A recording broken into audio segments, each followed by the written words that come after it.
Good morning everyone. Bago po tayo bago ako mag-share, magtatanong lang po muna ako kung ano po ba ang ginagawa natin bago mag-umpisa si Pastor Homer sa harapan natin. Yes. Manahimik. Diba? Manahimik daw po tayo bago si Pastor para lahat nakikinig. So, ano pa po yung ginagawa natin bago mag-umpisa si Pastor Homer? Yes, kuya. Magdasal, yes. Tama din po yun. So, yung sinabi niyo po, ito kuya, meron? Pastor, mga estudyante ko to Pastor. Mga bata ko to Ganyan sila ka-active. Okay. So, bago po si Pastor Homer mag-preach sa ating harapan, tayo po ay nagbibigay o kumakanta ng mga praise and worship na si Sister Monel ang namumuno, no? So, tayo po ay kumakanta, nakabikit ang ating mga mata, no? Nagtaimtim tayo, nagdadasal habang po kumakanta si Sister Monel. Tinataas po natin yung mga kamay natin, inaabot po natin ang ating Panginoon kapag tayo po ay nagpupuri, binibigyan natin siya ng kalwalhatian. Ang pagpapuri po natin ay isa po pag kumakanta tayo ng mga joyful songs, no? Dala po tayo, napapatalog tayo, napapasigaw pa nga, di ba? Napapainak tayo, napapasayaw. So, ganun po yung paraan ng praise and worship natin dito po sa Newport, even po sa ibang mga Christian na churches. So, sabi po dito sa Psalm 95, verses 1 to 2, sabi po sa Bible, "Come, let us praise the Lord. Let us sing for joy to God who protects us. Let us come before Him with thanksgiving and sing joyful songs of praise." Hallelujah. Ang papuri daw po, or praise sa English, ito daw po ay expression of thanksgiving.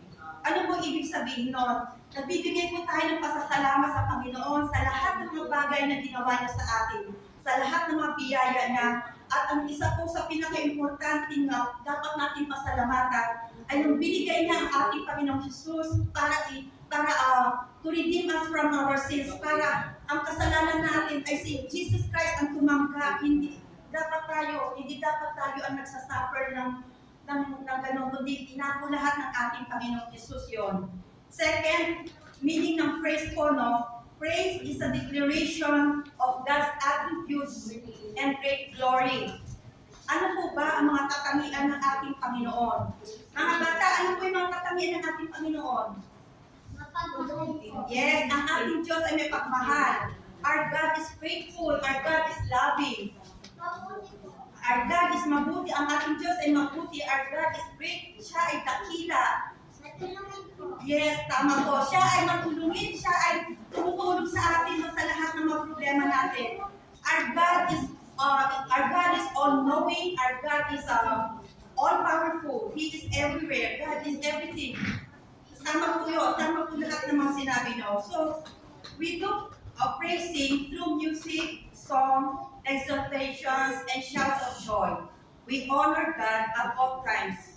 Kahit po marami po tayong pinagdadaan sa buhay, tayo po ay nagbibigay ng papuri at pasasalamat sa Panginoon.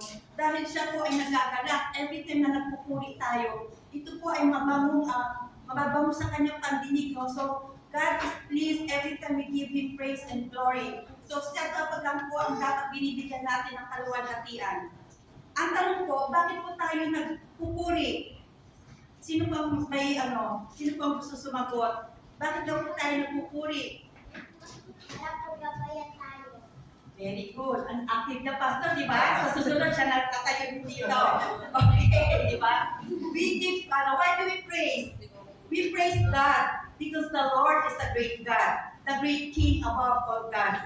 We praise Him because no other God deserves our adoration. His attributes are perfect and all our nature come from Him.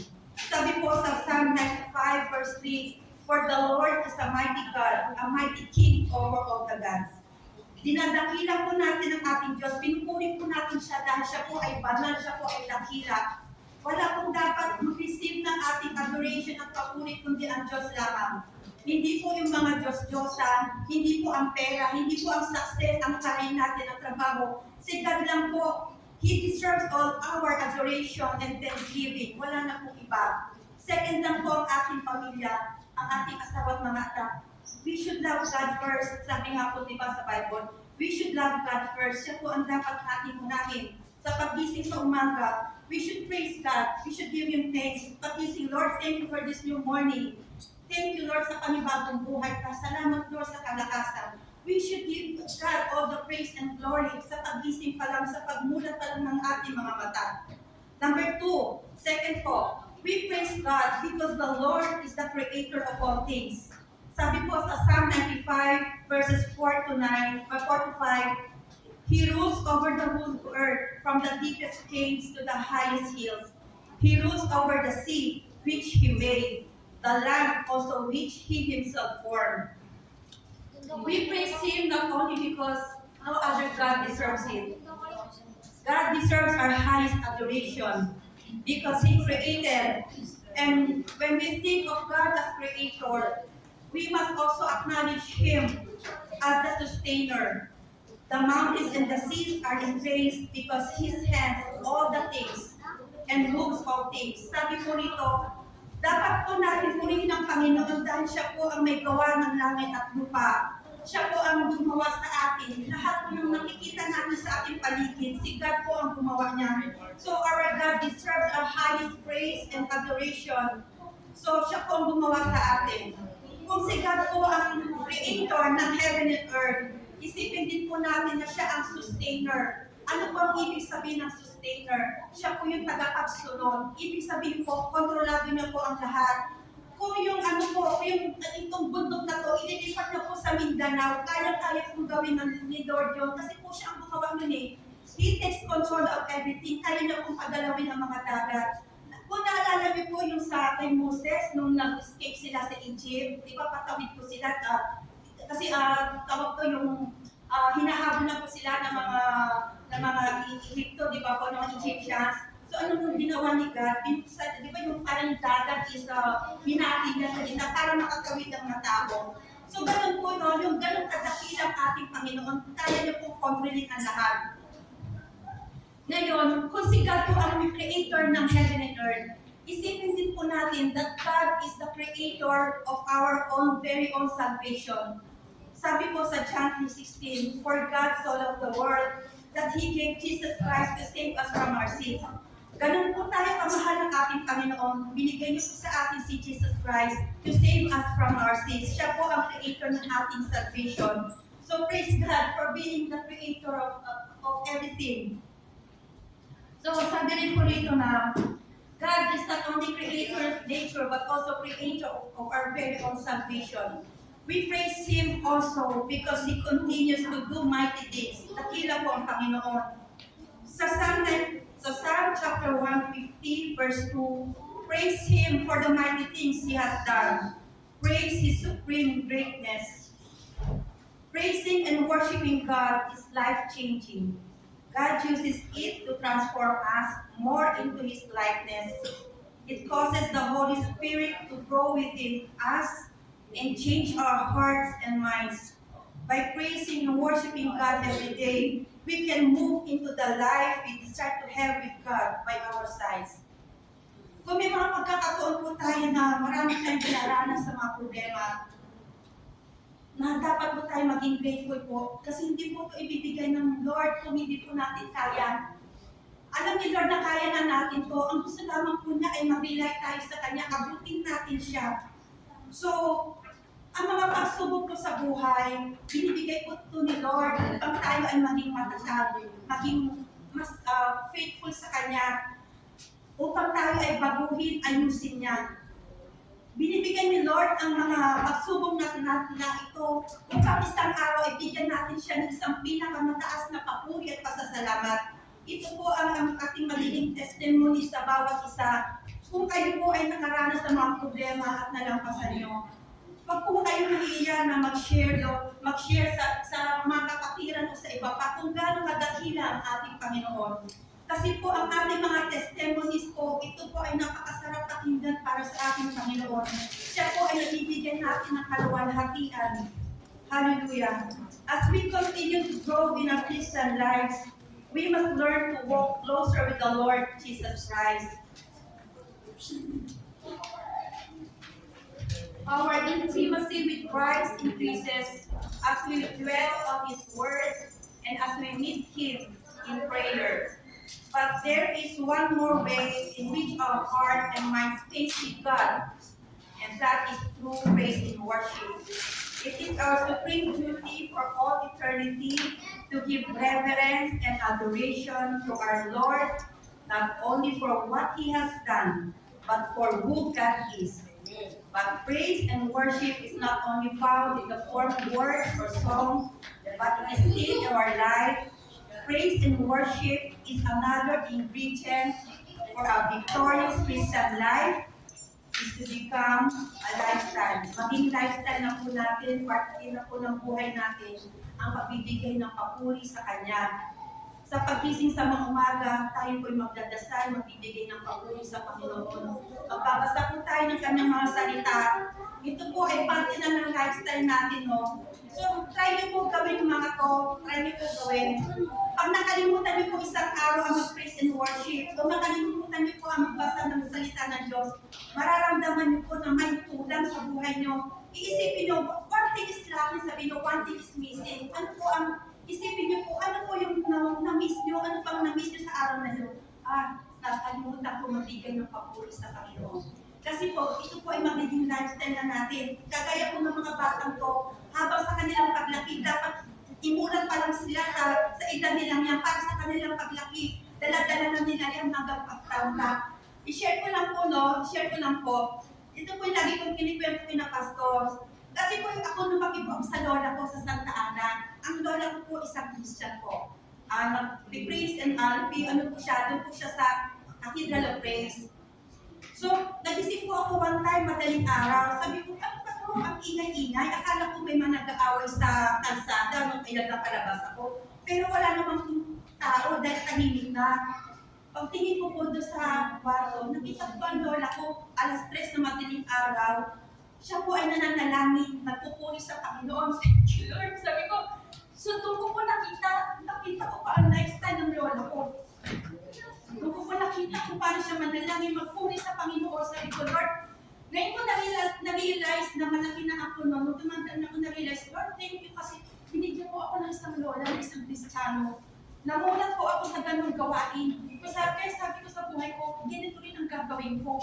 Ipapanalangin ko rin ang mga anak ko, ang mga apo ko. Kasi narinig ko siya, pati ako po pinapanalangin niya na maging isa akong Kristiyano. So nandito po ako sa harapan niya kasi isa ako Kristiyano.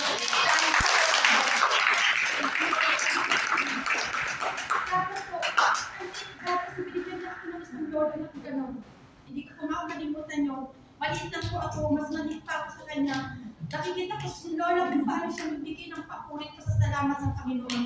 So sabi ko, ganun rin ang gagawin ko sa buhay ko. Ipapanalangin ko rin ang mga anak ko, ang mga apo ko, ang asawa ko. Kasi po, pag ang nagiging Kristiyano na po tayo, pag lumalago na po ang ating buhay Kristiyano, dapat po lagi natin maging gawain po ito sa buhay natin. No? Maglaan po tayo ng tamang oras para dito.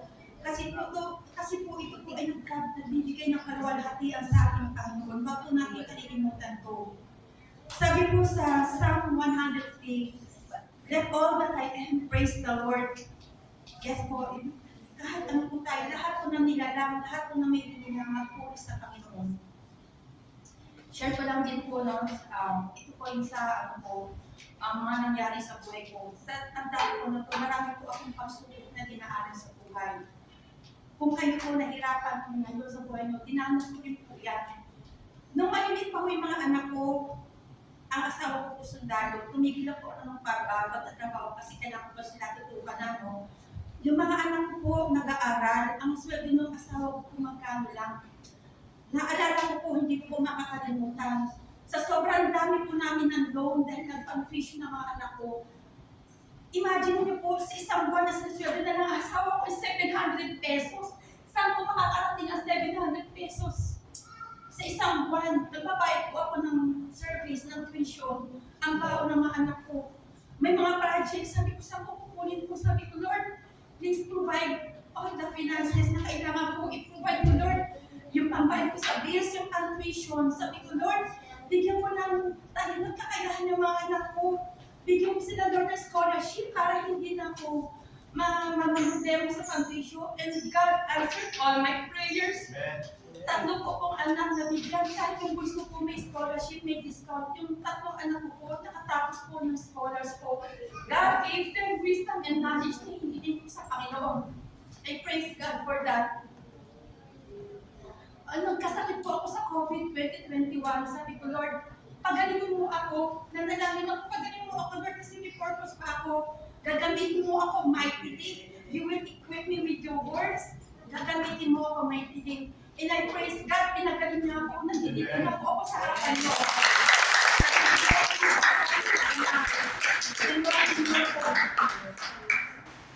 Kami po mag-asawa, dumaan po kami sa maraming pagsubok.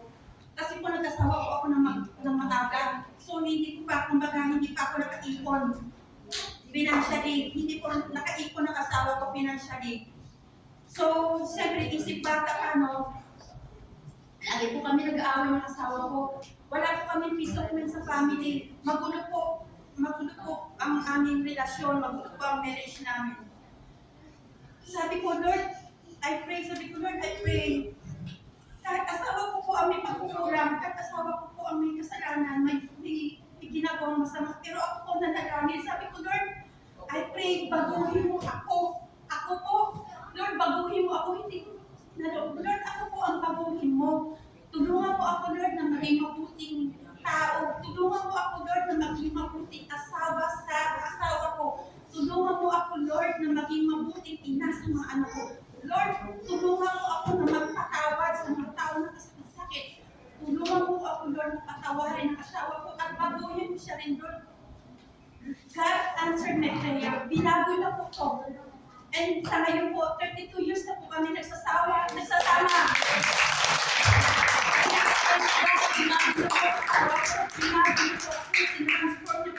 Ako ng Panginoon. I remember po nung nasa Word for the Board Makati, si Sister Nel po ang nag-itay sa akin kasi before po sa Jesus is Lord ako. Si Ate Nel, yung kasagsagan po ng problema ko, si Ate Nel dinala sa Word for the Board Makati. Ate Nel, nare-remember mo yon nung tumarag po ako sa altar, although Christian ako ng bata ako. Pumunta po ako sa altar calling po ni Pastor Raymond. Doon po, umiyak po talaga ako. Muling tinanggap ko ang Panginoon. Sabi ko, Lord, bigyan niyo po ako, Panginoon, ng pusong mapagpatawad. Alam mo po ang pakiramdam ko para ako may payong. Ano po yung ibig sabihin ng payong na yun habang umiiyak ako sa harapan ng Panginoon? Yung payong na yun po, yun yung parang sinasalo niya lahat ng mga taong nakasakit. Yung mga hurtful words na binigay sa akin ng mga tao, yung mga hurtful words na nakasakit sa akin, para ako may payong na sinasanggat niya, yung mga bagay na yun. Tapos no, wala na po yun, sinarado ko po yung payong. Ano po ang umalit doon? Marami pong biyaya ang binalik ng Panginoon. Nung natuto ako magpatawad, nung natuto po ako, binigay po ni Lord, una po akong binago. So mas nung binago po ako ng Panginoon, dire-diretso na po ang pagpakalat. Yung mga bagay na wala po ako noon, nabigay po ng Panginoon ngayon, 60 biglig at sobra-sobra pa. Dati po ang bahay namin walang CR, sa likod pa po kami, pero binigyan ako ng Diyos ng isang bahay. Tapos po ang CR, praise the Lord.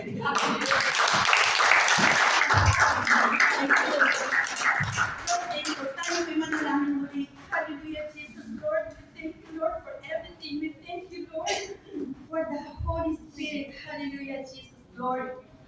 We will forever speak. We will forever proclaim your goodness and greatness because you are our Lord, our King. We will forever exalt your name on high. We will forever praise you, O God. O Lord, your greatness is beyond understanding. We will forever speak of your glory and majesty.